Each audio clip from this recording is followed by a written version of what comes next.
नैमिषारण्य क्षेत्र में सोनकाद ऋषि से सूत जी कहते हैं कि हे ऋषियों, भगवान भोलेनाथ का जो पूजन है अभिषेक, वैसे तो अनेक प्रकार से पूजन करते हैं,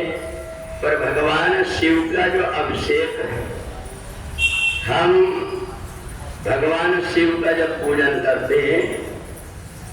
तो इसके पीछे एक उद्देश्य है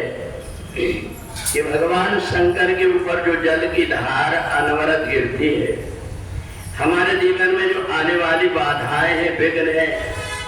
कई बार हम जो कुछ कार्य करते हैं उसमें बाधा आती है, तो भगवान शंकर के ऊपर रुद्र के मंत्र से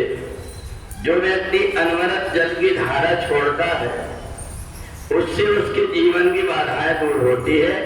और भगवान शंकर की और पार्वती की दोनों की प्रसन्नता होती है। जिस समय देवता और दानवों ने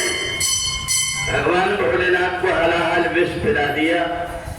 तो हलाहल विष के प्रभाव से उनका पूरा शरीर जलने लगा।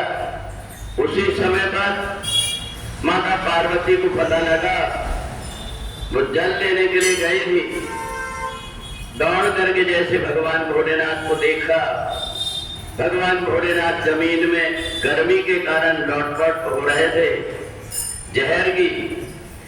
जैसे ही माता रानी ने जल की धार डालना प्रारंभ किया और ऋषियों ने रुद्र के मंत्र प्रारंभ किया, भगवान शंकर की आंख खुल गई और जहर का प्रभाव समाप्त हो गया। भगवान भोलेनाथ ने कहा, आज से जो कोई भी रुद्र मंत्र के द्वारा या रुद्र अष्टक के द्वारा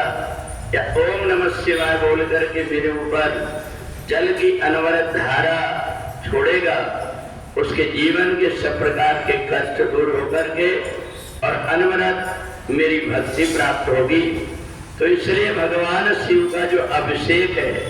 इसका ज्यादा महत्व है। पहले इन वेद मंत्रों को कोई ज्यादा जानते नहीं थे, इसलिए भगवान शिव के जो रुद्र अभिषेक है वो बहुत दिनों के बाद में लोगों को पता लगा। और जब भगवान शिव का अभिषेक प्रारंभ हो गया तो व्यक्ति के जीवन की अनेक प्रकार की बाधाएं से सरल हो जाती है।